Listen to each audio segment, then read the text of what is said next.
largest ships of their time, larger than any other passenger ship before them, even larger than their rivals Lusitania and Mauretania, which captured the Arabian flotilla. The White Star Line had built the largest ship in the times three, the Olympic class, with assistance from their tender ships, Traffic and Nomadic. They served the transatlantic run. The main tragedies were involved in the Epic War. And today we will deep dive into the greatest seafaring disasters of our time, the two of their ships, and a successful career of an epic battle of the oldest. Today we will look into the Olympic class trio of the White Star Line.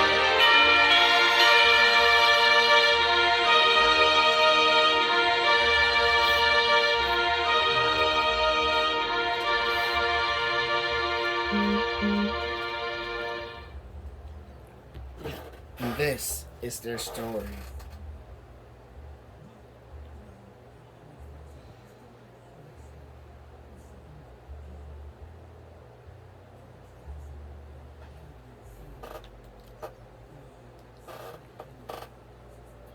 RMS Olympic, 1911 to 1915.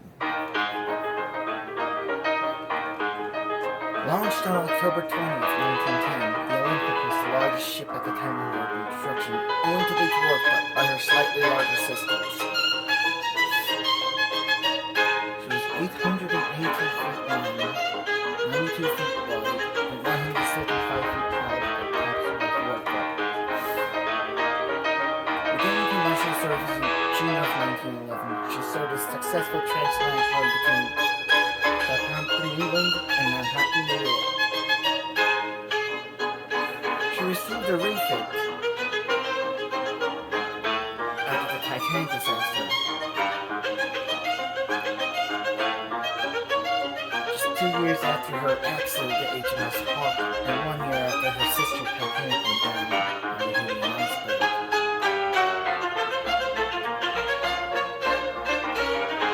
At the time of war, she was requisitioned as a troop ship, with superstructure painted green, the funnels painted black, and guns being mounted on her forward and aft decks, and forks on the poop decks, to be precise. In 1918, she ran the damned U-boat, U-103, killing all the occupants in the U-boat. All Olympic received was a paint scrape on her hull, which is underneath refit after the war to return to passenger service.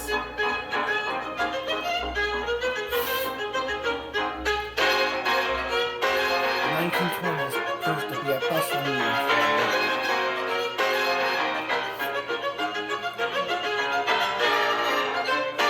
She carried celebrities.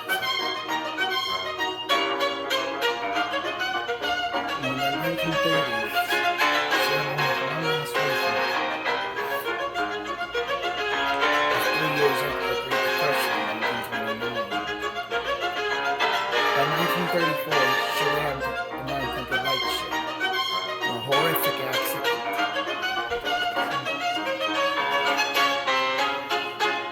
That same year, White Star Line merged with her rivals Cunard, forming the Cunard White Star Line, as they prepared to launch the largest ship in the world, the Queen Mary. Olympic was laid up in April 1935. And sold for scrap in October of that same year.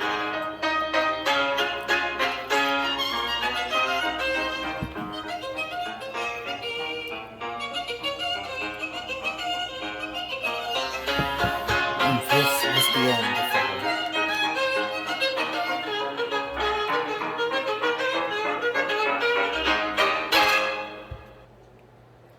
The thing that's different about a Caribbean vacation home? Sorry for the advertisements. They keep spamming. They cost me money. Anyways, we look at the two tenders. The Traffic and the Nomadic. Serving the Cherbourg stop for all White Star ships, especially the Olympic class. The Traffic was the smallest of the two tenders. The Nomadic, which is still around in Belfast today as a museum, was the largest of the tenders.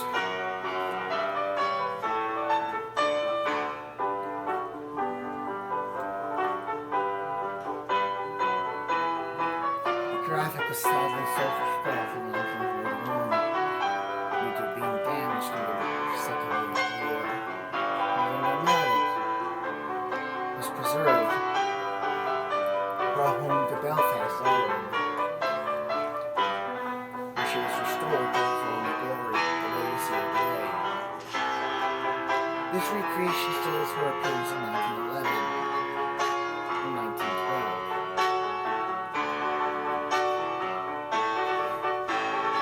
Very small tender ship.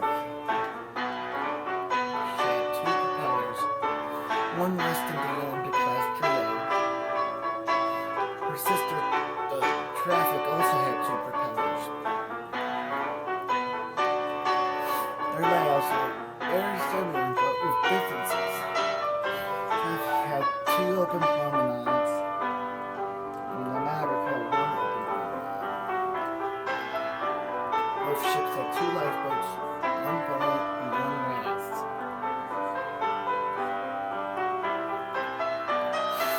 The smallest reciprocating engines for any ship. And Shelby.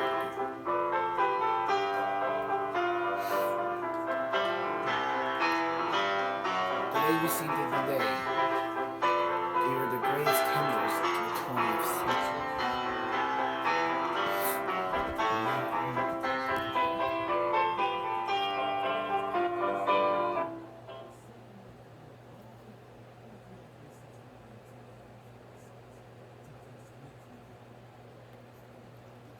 The Titanic, the largest ship in the world at the time of her construction.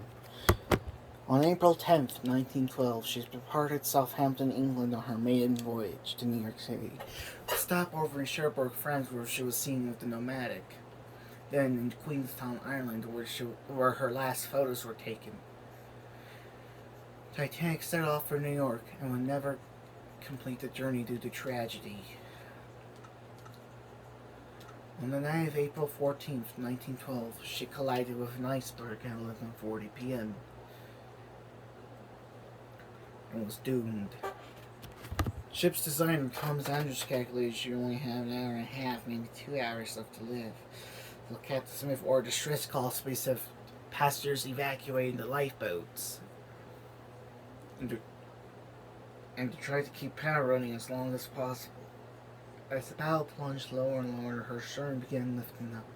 During her final moments, with 18 of the 20 boats gone, the last two collapsibles were being readied as passengers were running out towards the stern.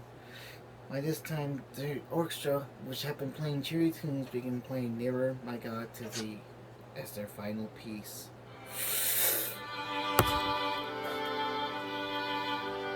The end is drawing near. The bridge begins to flood. The propellers have risen out of the water. The last two collapsibles are casted into the stream. The forward funnel collapses. The grand staircase is destroyed as the dome caves in with the water pressures. At 2:17, her lights flicker one last time and go out for good as the mighty ship tears herself in half.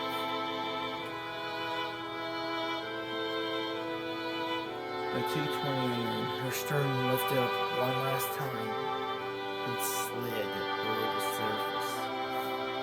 Titanic was gone. 1,500 people dead. 700 people left the lifeboats. Rescue arrived too late at 3:30 a.m. The Cunard liner Carpathia, which had raced for the night, rescued the survivors.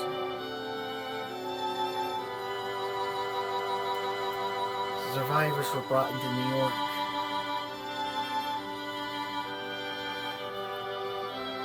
And their harrowing tales were answered by the inquiries. 73 years later, oceanographer Robert Howard discovered Titanic trip on September 1st, 1985. Since then, 5,500 items from the wreck, including a chunk of the hull, have been salvaged. Today, Titanic is one of the largest shipwrecks in the seafloor.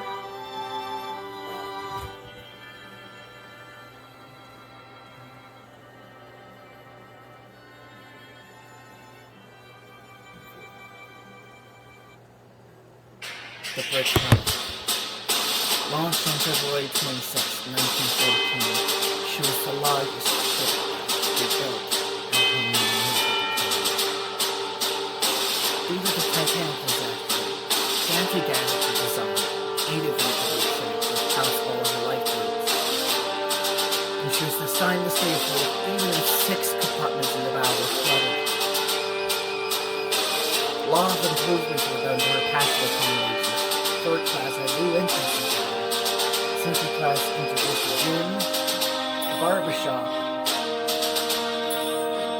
and first class received multiple upgrades, a children's playroom, a pipe organ in her grand staircase, brand new cabins,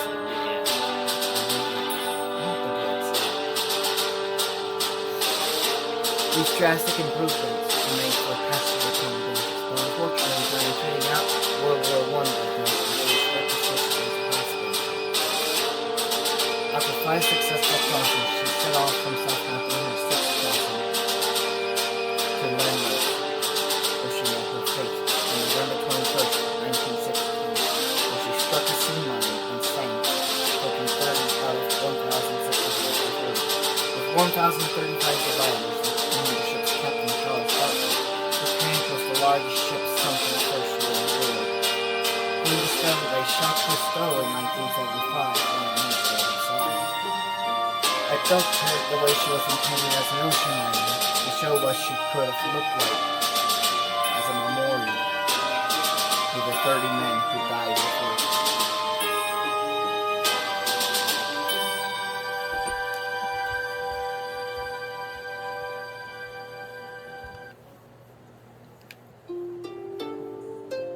The aftermath, or the loss of the Titanic and the loss of the Britannic, the Olympic being the sole survivor of the Olympic class. It was a huge tragedy to come, but no one saw it coming until the Titanic went down and World War I broke out. In my overall opinion, these ships are the largest of their time. They deserve to be remembered as the biggest engineering marvels of all time. Olympic, Titanic, Britannic, Classic, and Nomadic will forever be remembered in our hearts. No one will ever forget the tragedies of the Titanic and Britannic. I dedicate this video to the victims of both the Titanic disaster and Britannic's World War I casualty disaster. And to honor the Olympics role during World War I and during her peacetime services. And the victims of the Nantucket Lightship crash. You can still visit the Vatican Belfast.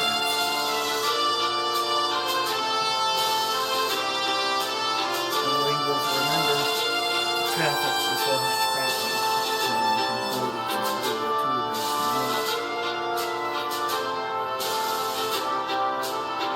The biggest financial failure in history.